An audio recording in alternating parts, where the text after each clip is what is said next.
À la faveur de la tenue à Washington du deuxième congrès des ECAN, Politics va à la rencontre de l'ambassadeur du Cameroun à Washington. Merci beaucoup, Son Excellence, de nous accueillir. Nous savons que le comité d'organisation de cet événement vous a adressé une invitation. Vous y êtes allé vous-même. Vous avez regardé les choses se dérouler. Et au regard de ce que vous avez vécu, est-ce que vous partagez l'avis de ceux qui pensent qu'il faut encourager ce type de regroupement? Je crois qu'il y a une double approche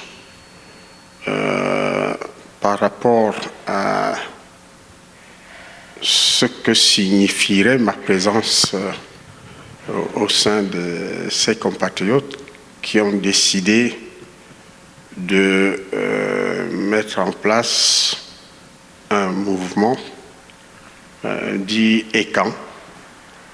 Ma présence aux côtés de ces compatriotes-là avait une double signification, disais-je. La première, c'était de répondre à la courtoisie qu'ils m'ont faite d'étendre cette invitation à ma personne. Deuxièmement, et je crois que c'est le plus important, c'est que j'ai placé mon action ici sous le signe de la proximité, de cultiver la proximité avec les compatriotes. C'était au constat de ce que notre communauté, elle est atomisée. Elle est à l'identique, c'est que la diversité communautaire chez nous. J'ai donc, suis allé encourager ces compatriotes qui ont eu le courage et la lucidité de faire naître ce mouvement dont les objectifs, à mes yeux, coïncident avec ce que le chef de l'État demande de promouvoir, c'est-à-dire d'être des facilitateurs de tout mouvement qui viserait à intégrer les Camerounais et à les emmener à penser qu'ils doivent penser à investir chez eux. Il faut que je le dise, j'ai été aussi aux côtés d'autres groupes communautaires. Donc il y a un besoin d'équité dans ce domaine, parce que vous savez, nous sommes dans un milieu très très sensible. Vous faites une chose pour ceux-ci, les autres attendent de voir comment vous vous conduisez envers eux. Évoquons, si vous le voulez bien, Monsieur l'ambassadeur, la vie au sein de la mission diplomatique dont vous avez la charge depuis quelques mois. Quel est le regard que le pays d'accueil porte sur le Cameroun? Je pense que pour le pays d'accueil, la perception est celle de l'espoir de voir le Cameroun continuer de conforter sa stabilité politique. C'est la réaffirmation aussi du caractère indivisible de la République.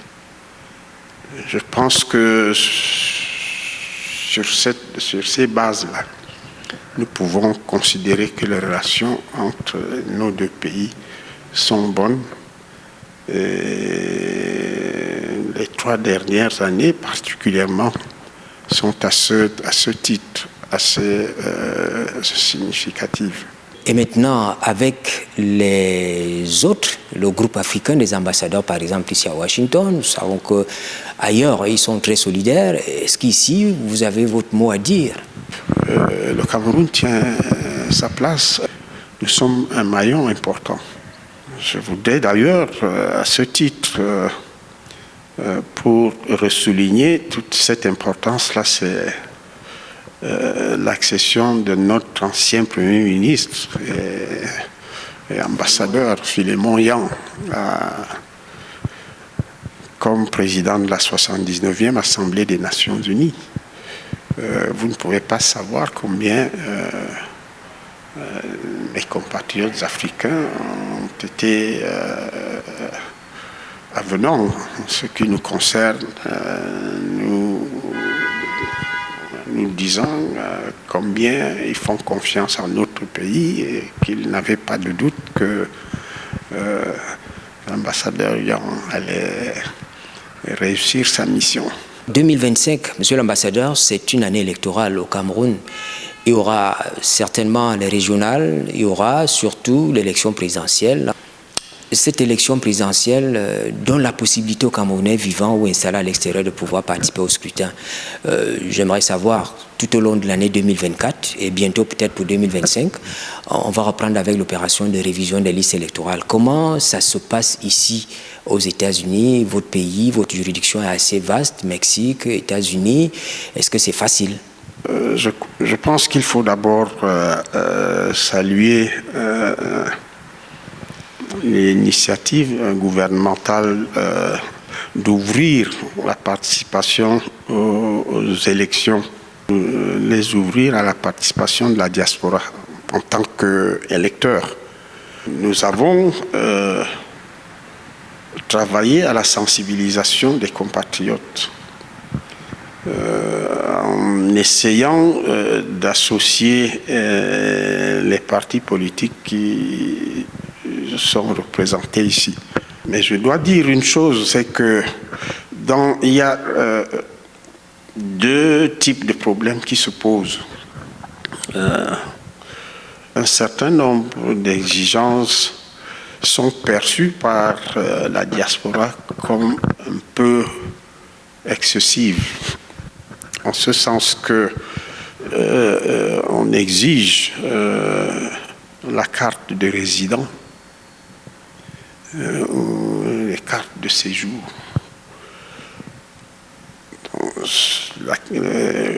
Ce qu'il faut comprendre ici, c'est que un bon nombre de nos compatriotes qui s'expriment ne sont pas toujours en règle avec le pays d'accueil. Il y a cet aspect-là. Il y a l'autre aspect porte sur la carte consulaire. La carte consulaire, c'est nous qui la délivrons. Cette prestation-là, elle s'obtient. Elle était gratuite par le passé. Elle est aujourd'hui payante. Alors, est-ce que, au passage des équipes de l'ECAM, ici, vous avez abordé ces questions-là, peut-être si ça peut être revu, s'il y a une autre approche qu'on peut proposer? Je pense que il reste une fenêtre pour que le gouvernement et l'ECAM regardent un peu cette situation comme une situation qui appelle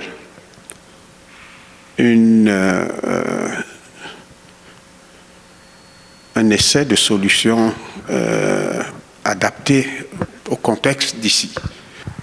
Dans le cadre de la mise en œuvre de la stratégie nationale de développement à l'horizon 2030, la diaspora occupe une place importante.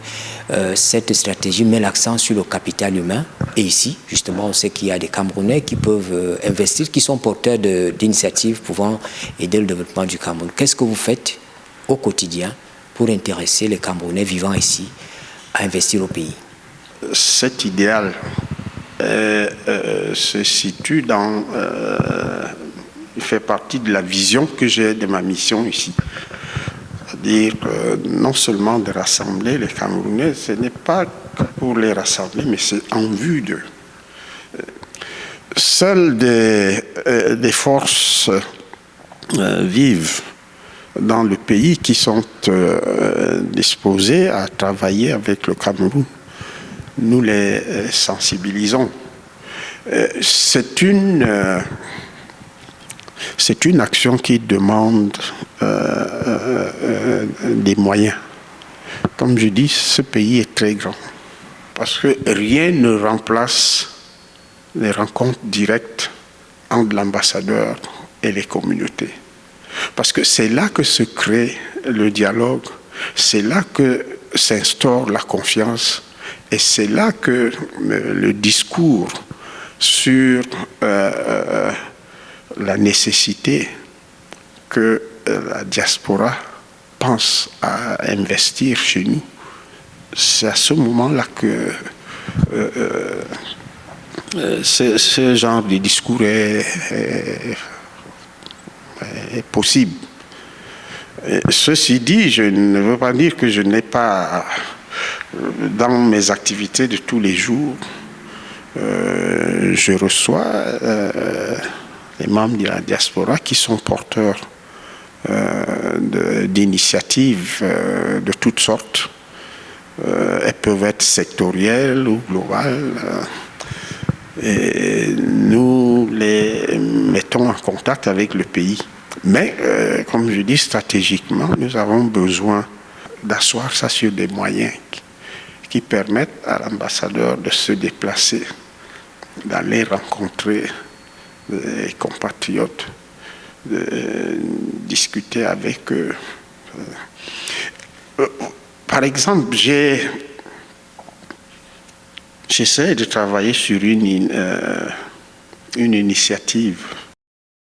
Je pense qu'il ne faut pas faire l'économie de la promotion de la nécessité que par le biais du tourisme, les Camerounais peuvent faire redécoller le tourisme au Cameroun. Avant même peut-être les grands projets. Nous avons beaucoup de monde et la demande est grande. Monsieur l'ambassadeur, merci pour cet entretien. Je rappelle que Politique ce matin est allé à la rencontre de l'ambassadeur du Cameroun aux États-Unis qui a bien voulu nous ouvrir les portes et nous parler de toutes ces questions que vous avez bien suivies. Je rappelle également que cet entretien a été réalisé avec le concours d'un compatriote, à savoir Jules Laki, qui est à la tête d'une structure basée aux États-Unis. C'est Media 2 Africa qui nous a donné les outils nécessaires pour réaliser cette émission. Merci de nous avoir suivis et bonne suite des programmes sur la CRTV.